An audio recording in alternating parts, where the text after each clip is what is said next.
திரும்பவும் இந்த வீடியோ மூலிமா உங்களுக்கு ஒரு சில விஷயங்களை தெரிவிக்க போகிறோம். இது கடைசி கட்டமாக இந்த வீடியோ பதிவு உங்களுக்காக போடுறோம். இந்த வீடியோவில் என்ன நடந்ததுன்னா, இந்த சைடு லெஃப்ட் சைடில் கார்னரில் ஏதோ ஒரு மர்மமான ஒரு உருவம் தெரிஞ்சிருக்கும். அது அந்த இடத்துல உட்காந்ததுக்கு ஆரம்பிச்சது. உட்காந்து அவருக்கு முன்னாடி நின்னது. அது தெளிவாக அதோட உருவத்தை நம்மளால் எடுக்க முடியல. இருந்தாலும் ட்ரை பண்ணோம். அடுத்து என்ன நடக்க போகுது அப்படின்றத வெயிட் பண்ணி பார்க்கணுன்ட்டு போக போக ஒரு சில விஷயங்கள் தெரியல. அந்த இடத்துல வெளிச்சம் வேறு மாதிரி மாறுறதுக்கு ஆரம்பிச்சிது. நமக்கு தெளிவாக கேமராவில் எடுக்க முடியல. காரணம் என்னென்னா, அந்த இடத்துல அந்த மாதிரி ஒரு சில விஷயம் நடக்க ஆரம்பித்ததுக்கப்புறம் அது தெளிவாக கேமராவில் பதிவு பண்ண முடியல. அது ஒரு பக்கம் இருந்தாலும் அந்த இடத்துல ஒரு சில சத்தங்கள் டிஃப்ரெண்ட்டாக இருந்துச்சு. அதையும் நாங்கள் நோட் பண்ணிட்டு தான் இருந்தோம். சரி, நாங்கள் முன்கூடியே சொன்ன மாதிரி உண்மை என்ன அப்படின்றத நேரில் காட்டணும்.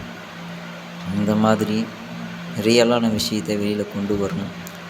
அவர் என்ன சொன்னார்னா, இந்த மாதிரியான பூஜைகள் செஞ்சு முடித்ததுக்கப்புறம் உடல் ரீதியான பிரச்சனைகள் ஆரம்பிக்கும் அப்படின்னு சொல்கிறாரு. அதுக்காக ஒரு சில நாட்கள் அவர் ரெஸ்ட் எடுக்கணும், ஓய்வு எடுப்பாராம். ஏன் அப்படின்னு கேட்டால், அது உடலை பாதிச்சிடும். கொஞ்ச நாளைக்கு நம்மளால் எந்த ஒரு வேலைகளும் செய்ய முடியாத உடலை பாதிக்கும் அப்படின்னு சொல்லியிருந்தார். அதனால் நீங்களும் இதை எடுக்கக்கூடாது, என் பக்கத்தில் வரக்கூடாது, இங்கே நீங்கள் பார்க்கக்கூடாது அப்படின்னு சொல்லியிருந்தாங்க. அவங்க நம்மளை பயப்படுவோம் அப்படின்றதுக்காக இதை சொன்னாங்களா, இல்லை நிஜமாகவே சொன்னாங்களான்னு கொஞ்சம் யோசித்தேன். இருந்தாலும் கூட என்ன தான் நடக்குது அப்படின்றத நம்ம தெரிஞ்சுக்கணும் அப்படின்றதுக்காக தான் இதை பார்த்து மற்றவங்களும் தெரிஞ்சுக்கணும். அதாவது மந்திரன்றது சாதாரண விஷயம் இல்லை. அதில் நிறைய வழிபாடுகள் இருக்குது. அதில் ஒரு சில வழிபாடுகள் உயிருக்கு ஆபத்தானது, அதை முயற்சி செய்கிறதும் ஆபத்தானது அப்படின்றது சொல்லியிருந்தார். அதன்படி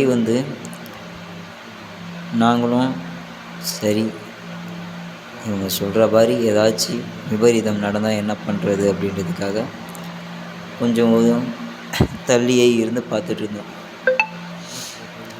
ஏன்னு சொல்கிறோம்னா, நம்ம தள்ளி இருந்து பார்க்குறதே நமக்கு போதும். நம்ம பக்கத்தில் இருந்தால் ஒரு வேளை நமக்கு கிடைக்க வேண்டியது கிடைக்காத போயிடுச்சுல, நம்ம என்ன பண்ணுறது அப்படின்ற ஒரு பயத்துக்காகவும் நாங்கள் தள்ளி இருந்தே அந்த வீடியோவை எடுத்தோம்.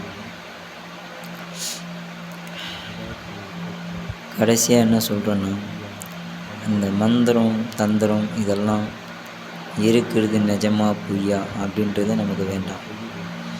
ஏன்னு சொல்கிறேன்னா, நிஜமும் இருக்குது, பொய்யும் இருக்குது.